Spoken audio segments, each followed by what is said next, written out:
This is the ceremonial office, and Judy, we understand that Tipper Gore and their children are there, as well as the Liebermans and their daughter. 24 years after entering public office, Al Gore Jr. prepares to leave public office. The Vice President of the United States.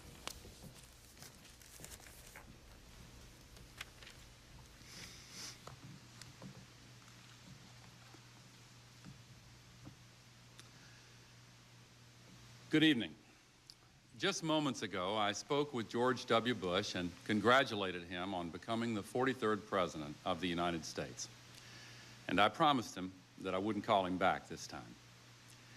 I offered to meet with him as soon as possible so that we can start to heal the divisions of the campaign and the contest through which we've just passed. Almost a century and a half ago, Senator Stephen Douglas told Abraham Lincoln, who had just defeated him for the presidency, "Partisan feeling must yield to patriotism." I'm with you, Mr. President, and God bless you. Well, in that same spirit, I say to President-elect Bush that what remains of partisan rancor must now be put aside, and may God bless his stewardship of this country.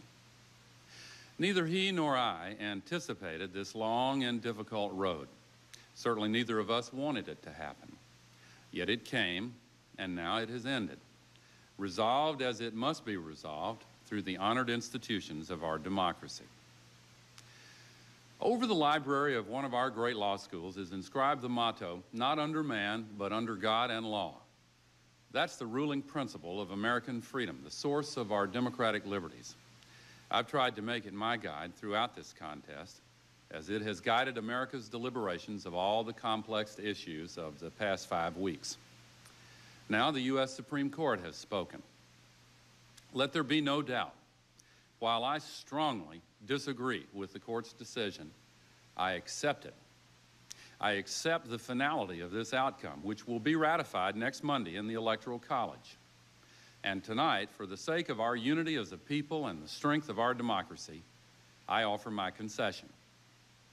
I also accept my responsibility, which I will discharge unconditionally, to honor the new president-elect and do everything possible to help him bring Americans together in fulfillment of the great vision that our Declaration of Independence defines and that our Constitution affirms and defends.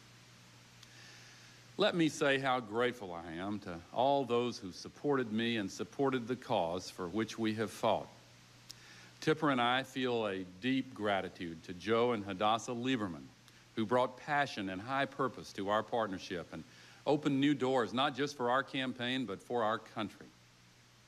This has been an extraordinary election, but in one of God's unforeseen paths, this belatedly broken impasse can point us all to a new common ground, for its very closeness can serve to remind us that we are one people with a shared history and a shared destiny. Indeed, that history gives us many examples of contests as hotly debated, as fiercely fought, with their own challenges to the popular will. Other disputes have dragged on for weeks before reaching resolution. And each time, both the victor and the vanquished have accepted the result peacefully and in a spirit of reconciliation. So let it be with us. I know that many of my supporters are disappointed. I am too. But our disappointment must be overcome by our love of country. And I say to our fellow members of the world community, let no one see this contest as a sign of American weakness. The strength of American democracy is shown most clearly through the difficulties it can overcome. Some have expressed concern that the unusual nature of this election might hamper the next president in the conduct of his office.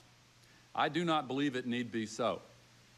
President-elect Bush inherits a nation whose citizens will be ready to assist him in the conduct of his large responsibilities.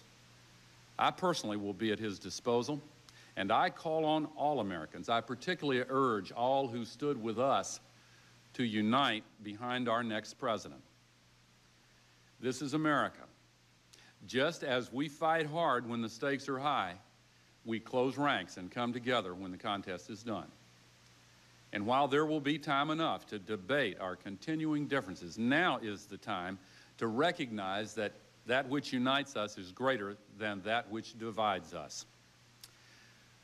While we yet hold and do not yield our opposing beliefs, there is a higher duty than the one we owe to political party. This is America, and we put country before party. We will stand together behind our new president. As for what I'll do next, I don't know the answer to that one yet. Like many of you, I'm looking forward to spending the holidays with family and old friends. I know I'll spend time in Tennessee and mend some fences, literally and figuratively.